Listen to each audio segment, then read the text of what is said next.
One of the first chapters of the book that I wanted to deal with in this Ministry, Missions, Realities, and Fallacies, or Fallacies and Realities, it doesn't matter which direction you look at it, is looking at leading, or leadership and management.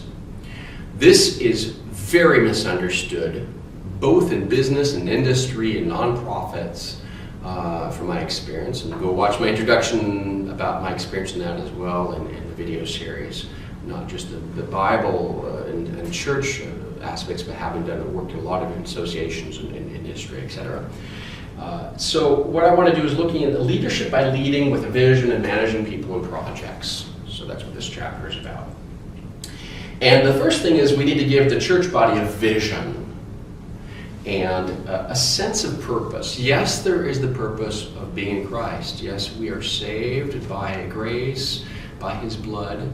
That is the purpose, and He is the purpose. However, we have a daily life to do, and we have to move forward, and how do we do that? And people need to have a sense of purpose, of direction under that framework, and actually doing it. And they need to be motivated and see and how to move forward with it. Okay? So, the slogan I would say here for this is vision first, then strategize, and then act on and implement it. Okay, vision first, and then strategize, and then act on and implement.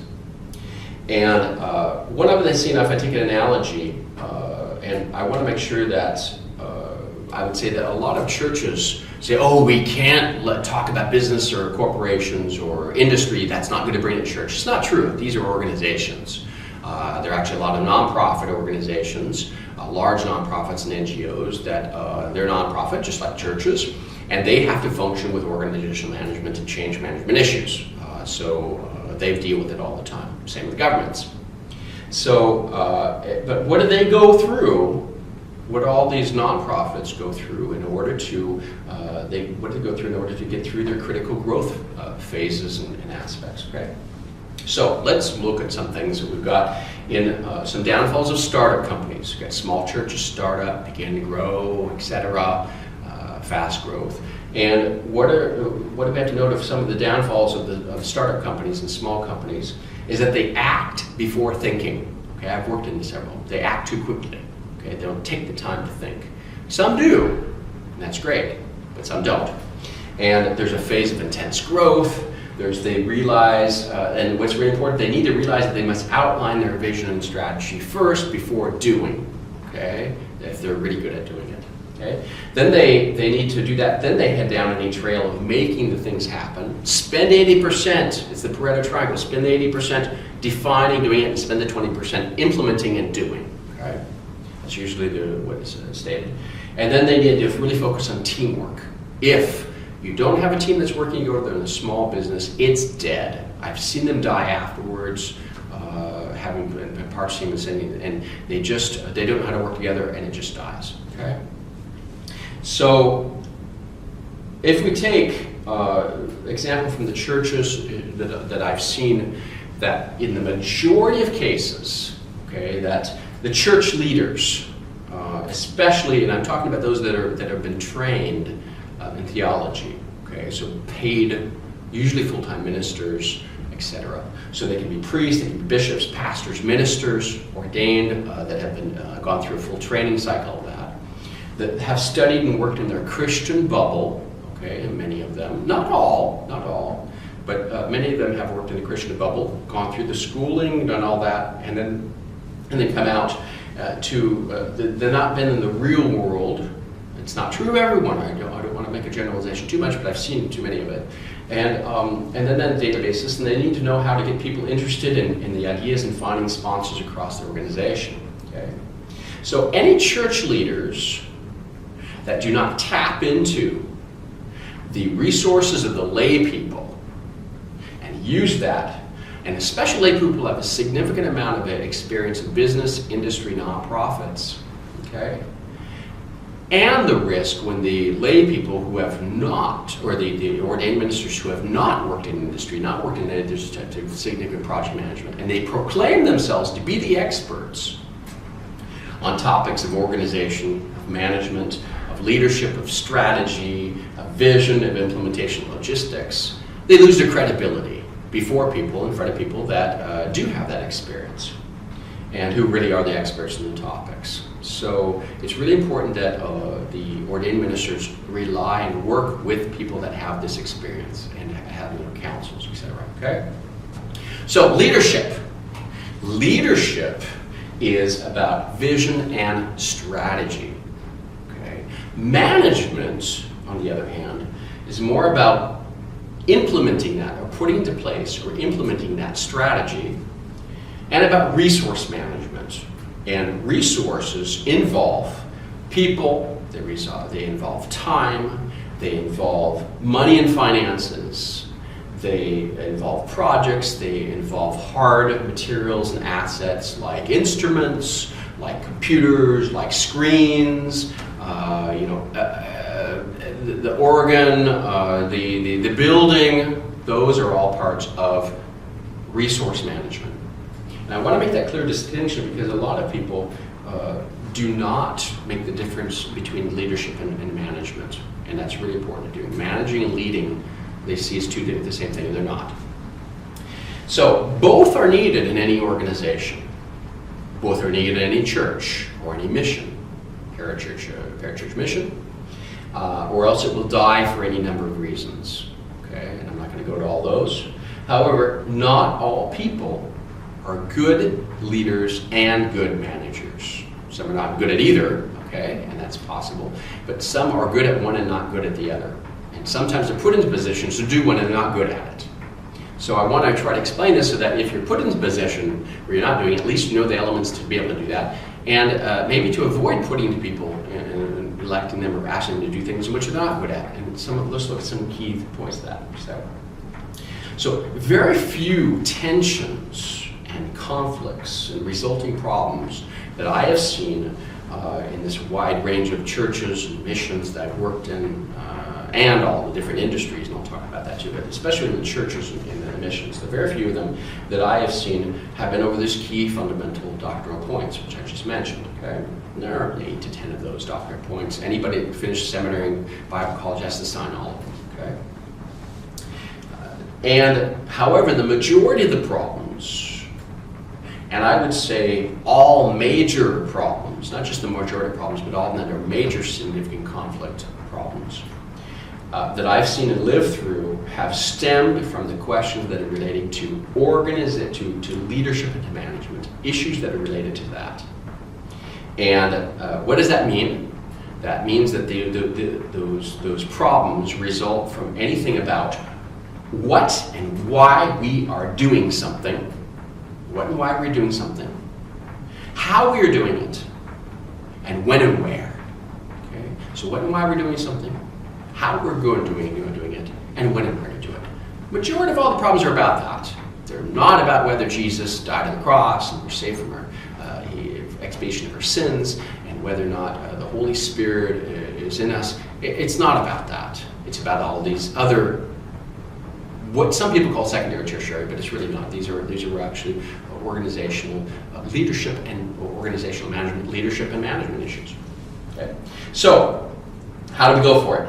What I've learned to do, both in my work, and I've learned to do this now in churches and leadership and councils, is to start with everything that you do, you need to define it by what, then why, then how, well, what, why, who, then how, and then when and where. Okay, that's again, what are we doing? Why are we doing it? Who is doing it? Who's involved? For what reasons? Why? Then how are we going to do this? Then when and where? Now what this converts into, and we need to be very careful not to follow the 5 W's, who, what, when, where, why. Who, what, when, where, why.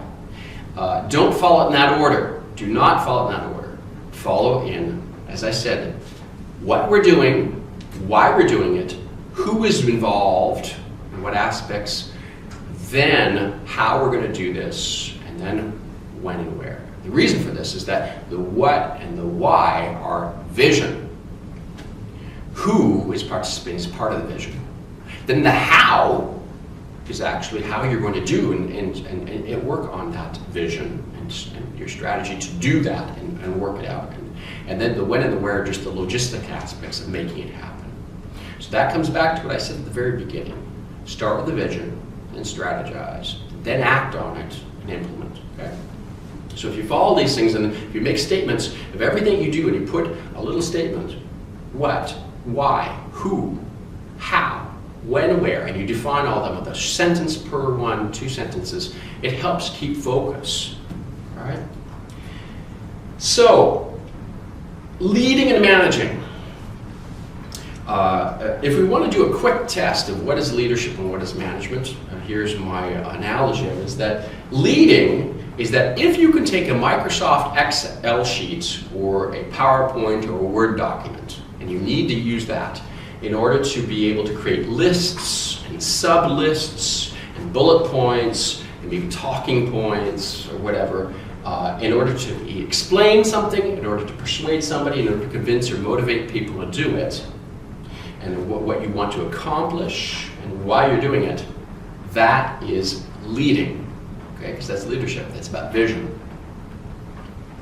and the strategy.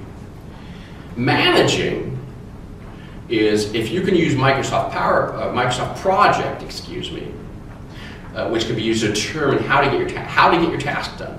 That is including the resource management of how to do it, and that's management. Okay, and we know that Microsoft Project allows you to delegate your resources, who's doing what percentage of the time. So give an example that one time we had a renovation of a bathroom at a church.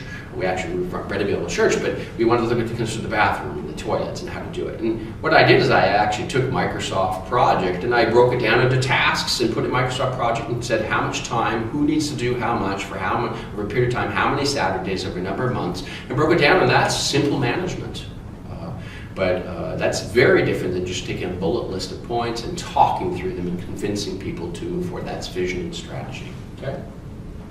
So, not all leaders are managers, and not all managers are leaders. That does not mean that's not possible to have both. But it's true that not all people who do one are good at the other. It's usually because they've not been trained how to do that. Okay? And not been at least initiated how to do it in some way. So who is good at what, and the pros and cons. So let's look at a few of these. So what are the types of background of leaders? What are the types of personality types that can go into leading, that tend to? I'm not saying that they're the only types, but they tend to, and I've seen in experience. Okay? So leaders often tend to be marketing people and sales people, pre-sale, sales, marketing people. And the reason for that is that sort of the pros aspect of that, PROS, is that they have lots of new ideas. Marketers and salespeople have lots of new ideas. They see the benefits. They see the general benefits of it usually. They talk about the potential impact of the general audience about that and the general benefits. They can see often from different angles because they talk with people, different audiences, they can see what they want to do from different angles and different people, different audiences, not just one simple type of audience that they're working with, okay? And in general, and how the idea is perceived. Because they deal with different customers a lot. They can see the experience from different audiences, what I just said, and they tend, in general, to be good communicators. So those are all the pros and advantages. Okay, now the disadvantages. What are the cons about that? Leaders. Well, they usually have tons of ideas flowing out regularly.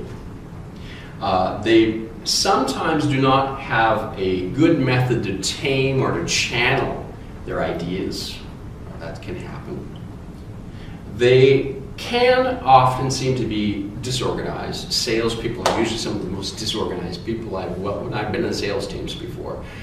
They just get it out, run, do it, and they're not organized. They don't have an organized idea. So that's why lots of tools to help them organize their work. They don't like to be audited. I've seen many organizations as an auditor that don't want to be audited. Okay, that's very often. Whereas development teams and others, production teams, they're used to being audited. And another con is that they will spend all of the budget, and even way more than the budget if you don't keep them under control in order to put put into place their cool idea, their really great idea. Okay? So those are the leaders. Okay, and I'm talking about leaders. I'm not talking about being on a council. I'm talking about being a real leader that has vision and wants to put a strategy in place to make that happen. Okay. Now, managers. Now, leaders, I'm not saying that 1.2 to say is leadership. A good manager is a leader of people, okay? But what I'm trying to separate leading as vision, not just dealing with people as resources and trying to motivate them. That's something actually I think is quite different still. That's a good part of a good manager. But leading as vision, you're the one that is creating the vision, okay, and doing that. And there are the types of people that tend to be along those lines. Now, the managers, who tend to be managers? I'm not saying that these are the only types of people, but seems to be some correlation. People that work in finance, work with statistics and finance in the finance departments, they tend to manage people. They tend to like to manage people because they're figures. Okay? Production and logistics people involved in production cycles and producing things, they will tend to be managers of people. Okay? Not always, but they seem to like to do that.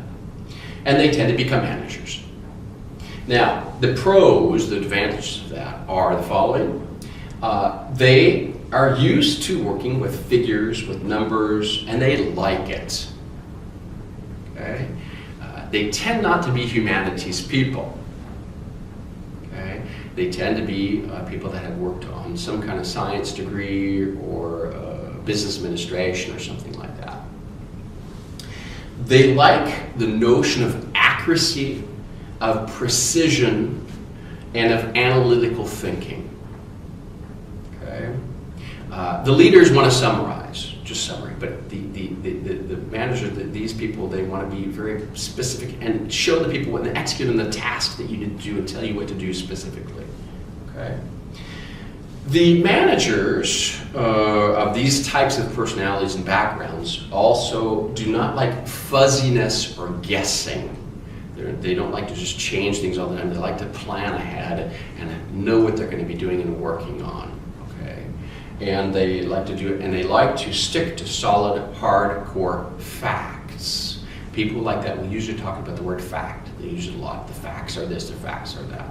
Okay, so this is you can see these types of personalities, and they unlike the leaders who want to talk about general benefits, just overall benefits and some general ideas. These managers will talk about ROI, return on investment, very specifically, and they'll link it to the funding, and they'll link it to the financing, and they'll link to all these things together. Okay. Now, some other things that are important here with the managers. Usually, and I'm talking leadership, even in executive leadership in companies. Then you have the managers, the middle manager, that actually manage the people to do a lot of the work. Okay, so there's really a difference even in companies and others, that you have the leadership, and then you have the management. Usually you have executive and middle management.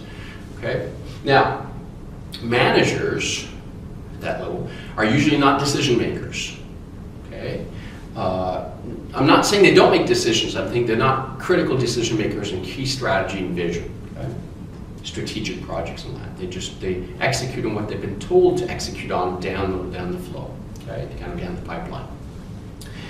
They've been given some certain objectives, and then they need to fit and create other objectives under those objectives, but they're not the one to create the high-level objectives, which is the vision. Secondly, they provide info for others. So they provide the information for other people to make decisions. Finance people do not make decisions. They gather info, they gather reports, and they give it to other people that make the decisions. The salespeople make the decisions. It's the CEO and the salespeople that make all the decisions in the company. It's not the finance officers. Okay, they're just providing info. Or so they're either providing information to others about decisions, or they execute on what others have decided to do. So they take the high-level objectives and they bring it down. They just execute and try to create underlying objectives to execute on the higher-level objectives. Okay? Or sometimes, and I've seen this in finance people, they block what others have decided. Okay, and this happens too. And usually those others have made decisions not based on sufficient information to be able to make the decision. They just made some decision, maybe ad hoc. And so it's good to block that, actually, to keep it under control. But the nice thing about people that block and managers that block, especially finance people, they keep the projects on budget and under budget. Now, remember what I said about leaders? They tend to overspend. They tend to spend way more than they've got, or overspend, and even much more if you can't keep under control on the great idea. But the managers, there are things to keep it on budget, under budget, in order to maintain it and keep the cost level stable. Okay. So these are, I think, several points that are quite important when you're doing that. And let's just take the last point here on councils and boards of churches, which is considered leadership. And that's where I think you need to take the distinction here, are who are leaders and who are managers. Okay, and bring that to the church and to the council. And remember that there are the deacons, and there are the elders and the pastor. And you need to map that in your situation. But you really want to look at who are good leaders and who are good managers of resources, people, and time, and money. And look at that when you're consider people council. Just don't elect a person to council just because they're available. Look at their background and what they're going to be able to provide in a leadership or a management roles to help people to grow this organization, this church, moving forward. And what are they going to be things that they're going to be good at doing? And don't ask them to do something they're not good at, unless they really say that they want to learn it, but make sure that they're mentored by someone else that's got the experience doing it. So the last point is, on a council or board in a church, what's quite important is that you want to avoid having people that all have the same background on that council or that board. So you want to avoid having all humanities people, arts and letters people, on the council. That's not good, okay? Because they tend to have a tendency to write a lot and define a lot, but not act quickly and pragmatically. That can usually be a disadvantage. The same thing is that you don't want to have only people with science background on a council. Look at their CVs, what their background is, and see what that is. And especially, you do not want to have a council with the majority of people of finance and MBAs. You don't want that. Of everyone, half the people in council should not be all finance people and bankers. That's usually not a good thing, because they're going to think in one way. They're going to think very logistically, very funding, return on investment, whereas it's going to restrain people from having leadership and vision. You're going to have blockages. There's even a lot of people that, if you don't have anybody on the council that doesn't have this leadership vision, then it'll just be this logistics thing. So look at that very carefully when you're looking at electing people to a council. Another point in an international church, I would say, is that you want to avoid people for a church council. You want to avoid people of all the same nationality, and I would even say all of the same dialect, the language dialect of that same international language. So it's not good to have in an international church, in a French international church, all have Québécois dialect, okay? There are other examples of that, or an international church, you don't want to have all Kiwis or all Australians in the international church. You don't want to have all, okay? You want to have a mixture of people. And I would say even that goes beyond, you want to make sure that you don't have people all from in a council or a board that all come from the same region, the world region. It's not good to have all Asians on a board of an international church. I'm talking international church. I'm not going to be a local church in that region, or just all Europeans, or especially all Europeans of a certain nationality, all on a board of an international church. That's not good. The reason for that is that you don't want to create the same grade A milk, and they're going to have all the same perspective. They tend to have the same culture, same perspective in an international church. That's not good. It's good to have a mixture. Really have that mixed bag of nuts to be able to represent all the people and the views of the different cultures and subcultures, both national cultures and language cultures, but culture and identity, but also ecclesiastical church background cultures. That's quite important. And so it's quite important to not create these councils or boards that are all composed of the same type. be able to do that. Now I'm talking again in international churches. I'm not talking about those that are local in certain countries. Then you do, of course, you want to have that to a certain extent, quite a bit. But in an international church, and that's the focus here, is where you find yourselves in places where there are congregations of people coming from different nationalities. And that's the goal of this section here, is to talk about this chapter. So hopefully this chapter will give you the idea of the definition of leadership and management, what are the types of personalities and criteria of pros and the cons of the certain types of people that are good at that. Again, not everything is, these are generalizations based on experience. There can be exceptions. There are always exceptions. But these help at least make you see what are the things you need to look for carefully when you're electing people to leadership and management positions, or leadership positions in the church, but also the role of managing other people and doing that. Because this has happened, we're managing resources for buildings, renovations, or anything. We're actually taking care of the road, or taking care of the all of the different types of tasks and activities. That's its activity. It's just managing resources. So look at that and see what kind of people are good at those things. And will they be appropriate, and will they help benefit and move it along in a very positive way, in the type of way that will help motivate people with that sense of purpose moving forward. Okay, have a good day.